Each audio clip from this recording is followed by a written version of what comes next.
There we go. All right.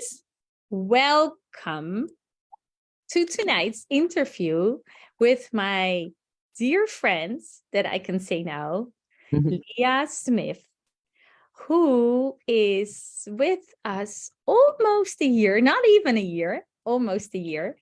And she came with us with her dog, Cooper.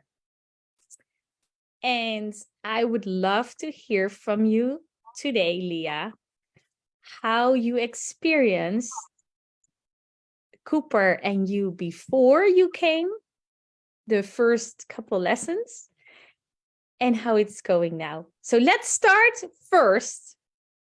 Who is Leah? Oh my goodness, who's Leah? Well, I am the mother of three grown men, and they're growing families, and I'm Cooper's mom. And I've been working in the travel industry for over 30 years. So that's kind of me. Nice. And Cooper is my 3-year-old Cocker Spaniel, and we got him just before the pandemic started. So in the fall of 2019, he came to us as a puppy and full of energy and full of all kinds of activity, and kept us on our toes and very busy. But I think I also gave him as a puppy a lot of anxiety because of the pandemic and what was coming and going on. And so he kept me very, very busy. And he was, we did a lot of walking. And because he didn't meet a lot of people and didn't have people coming into the home, he wasn't very well socialized. And So it we wasn't would all your fault because that was part of the COVID, right? That we exactly, couldn't have so exactly. many people.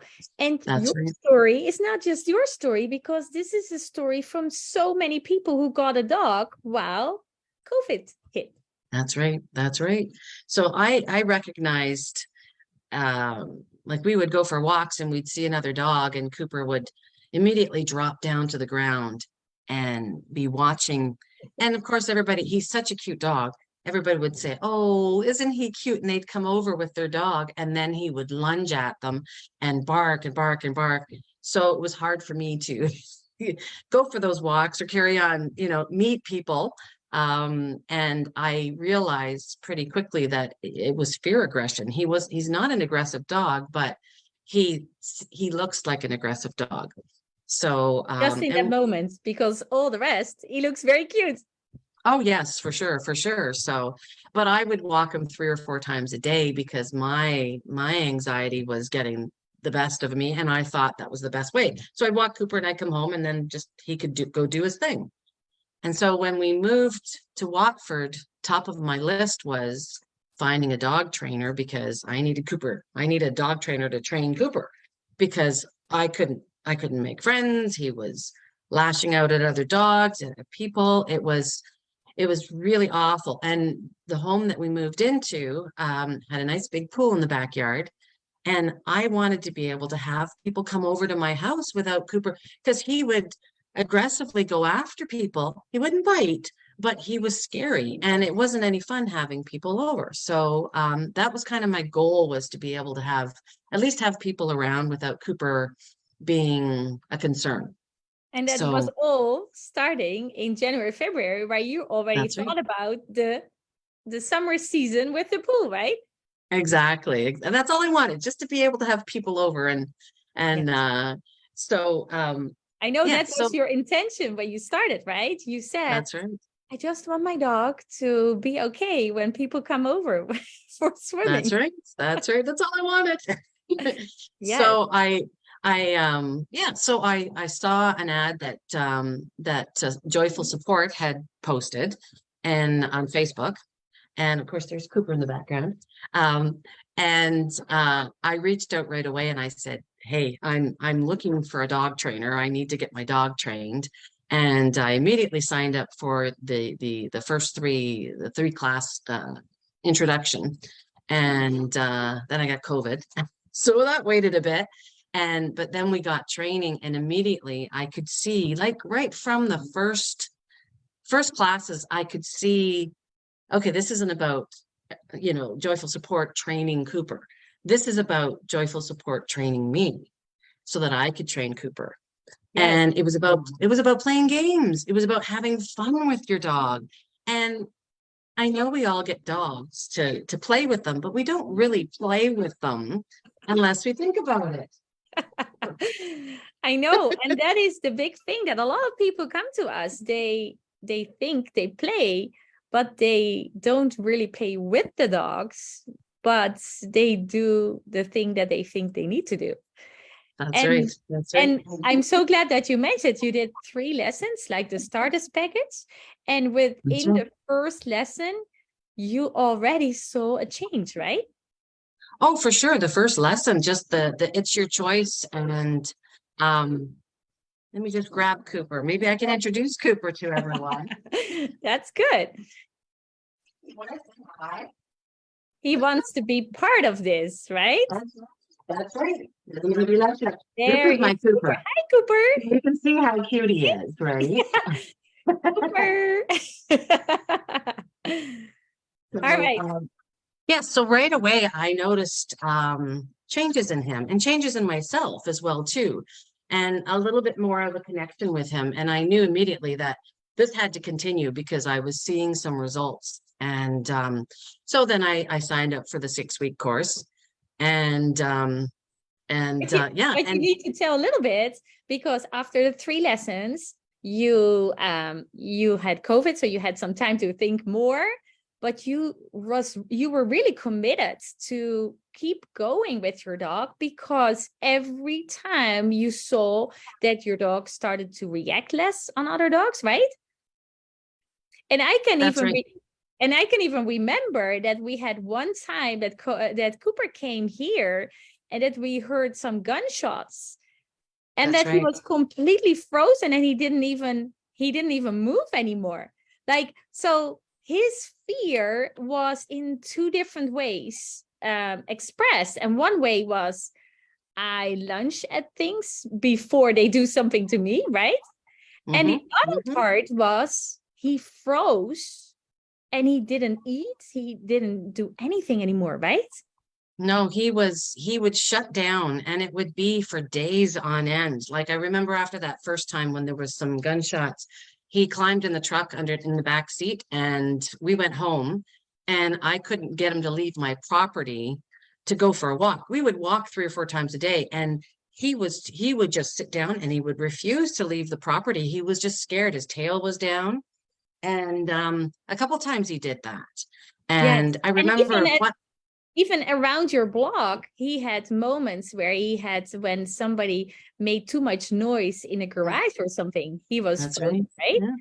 Yes, a scared dog, that's for sure. And then, so one of the classes you offered to, we already introduced your dog Joy to him, and he loves Joy. Everybody loves Joy. And you brought Joy, and our class was going for a walk. The two dogs walking together. He had no problem going for a walk with Joy there.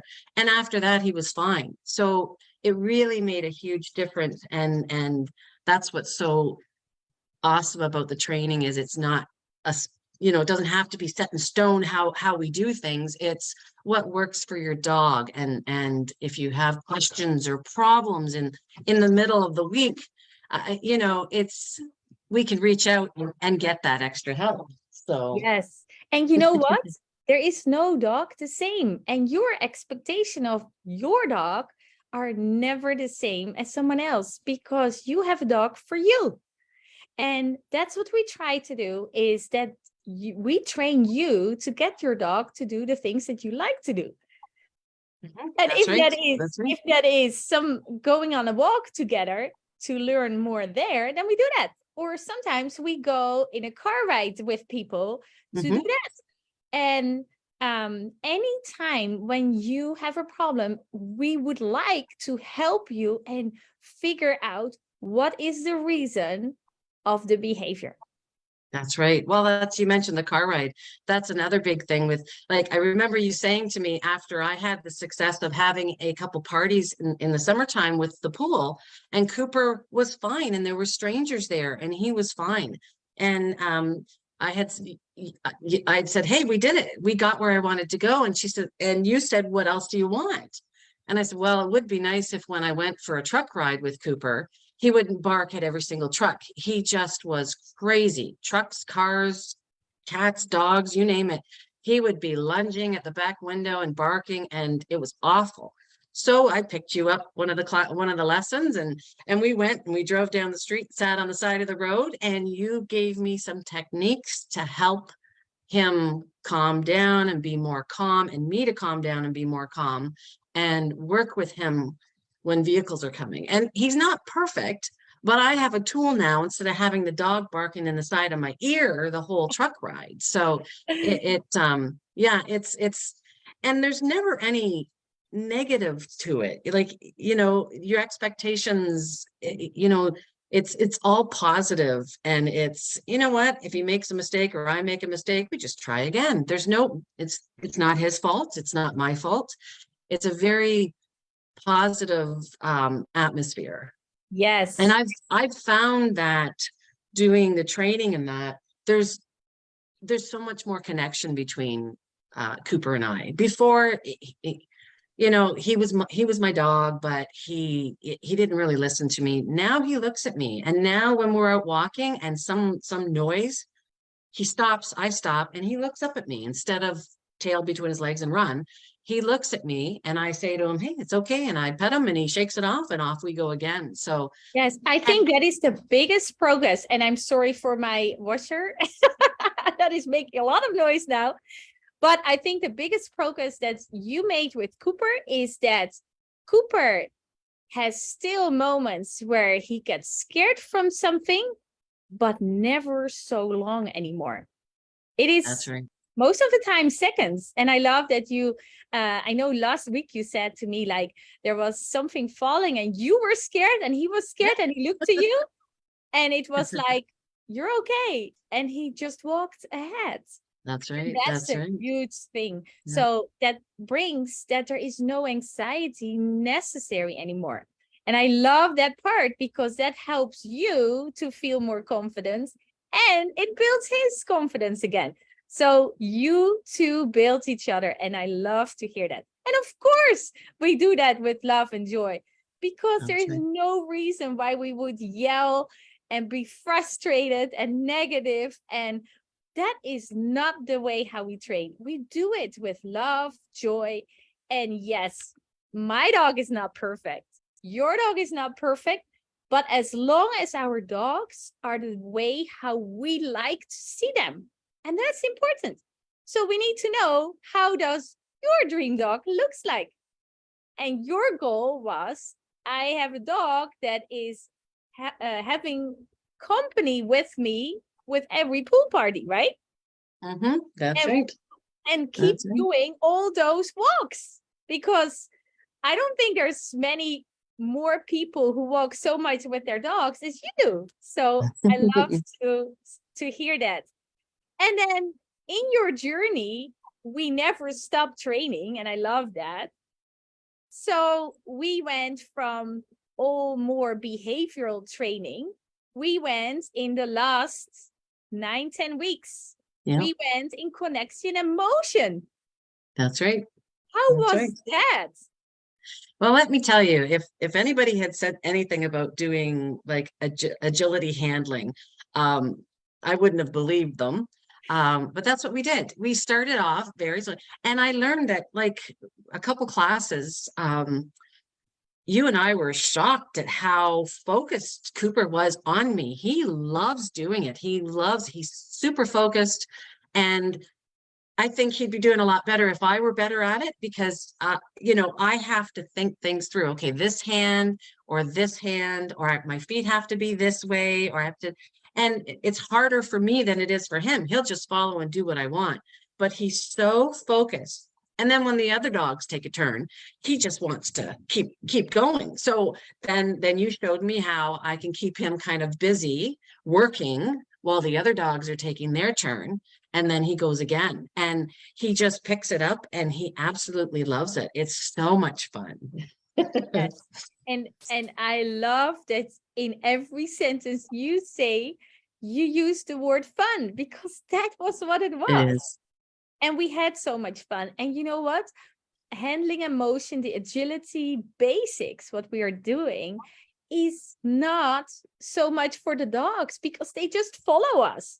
Yeah, We need to do all the work, right? So it is that's an right. extra addition on that, all the training we do where we learn the mechanics and we learn the techniques, because the dogs just show us what they have learned.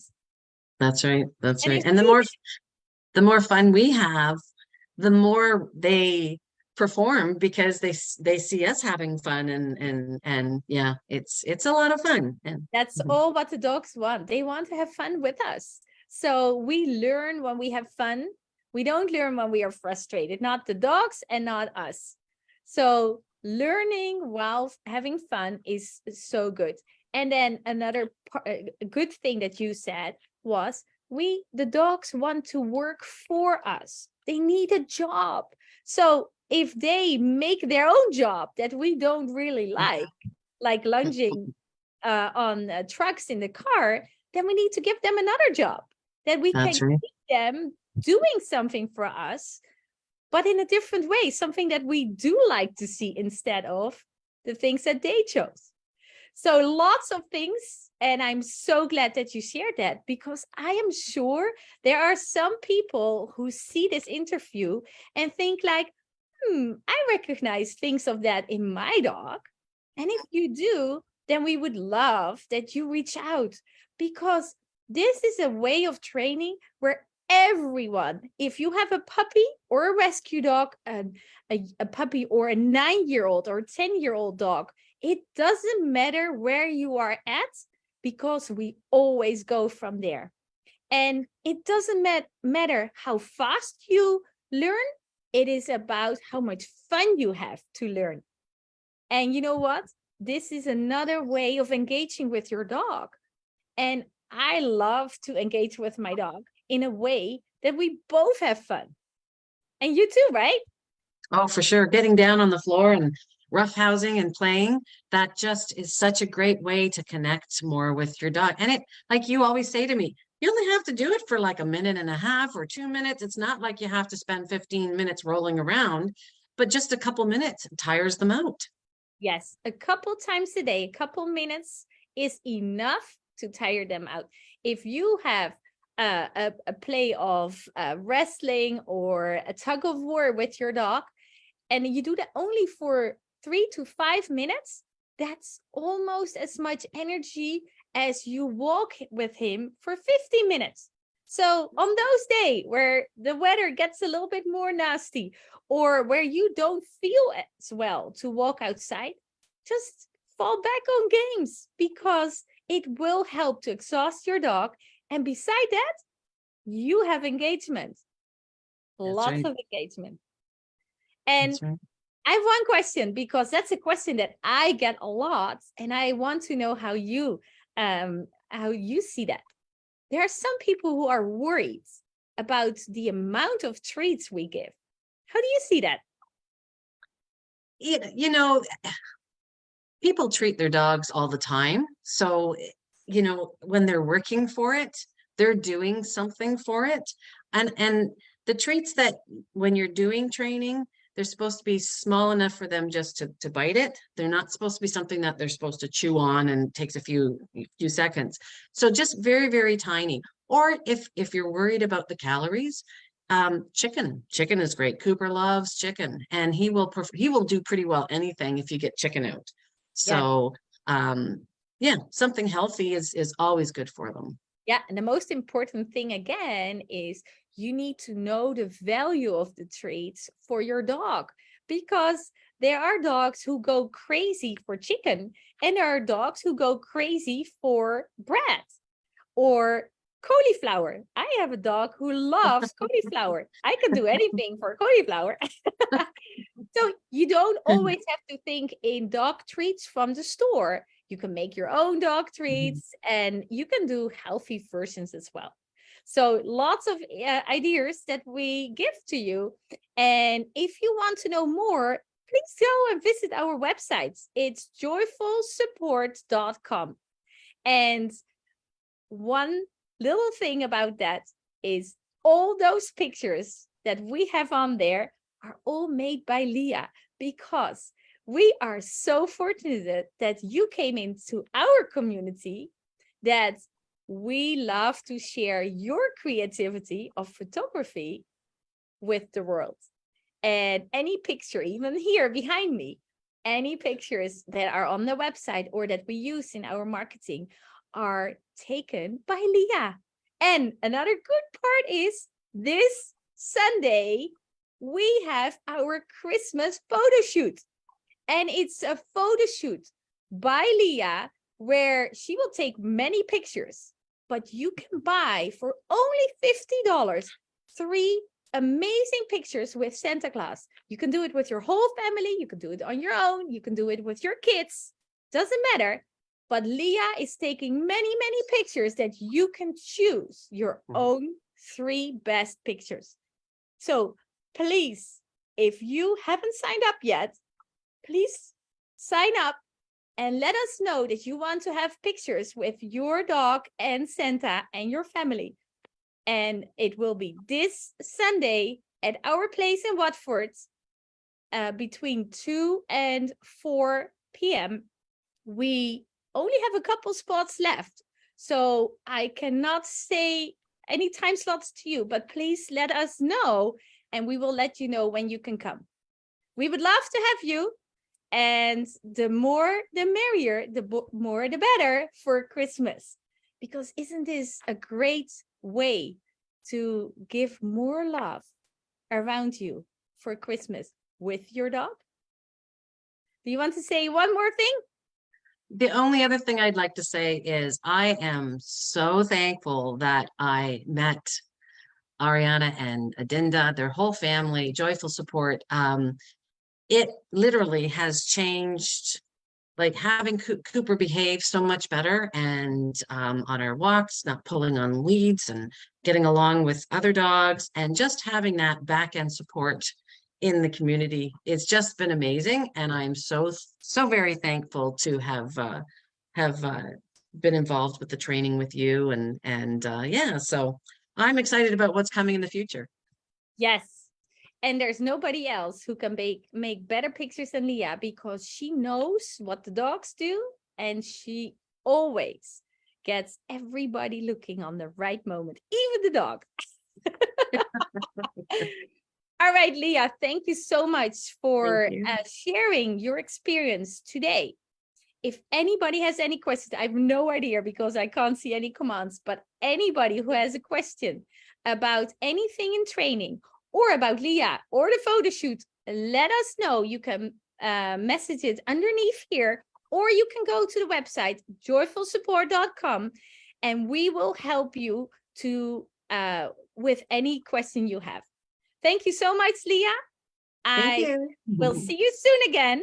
And for now, a very good night.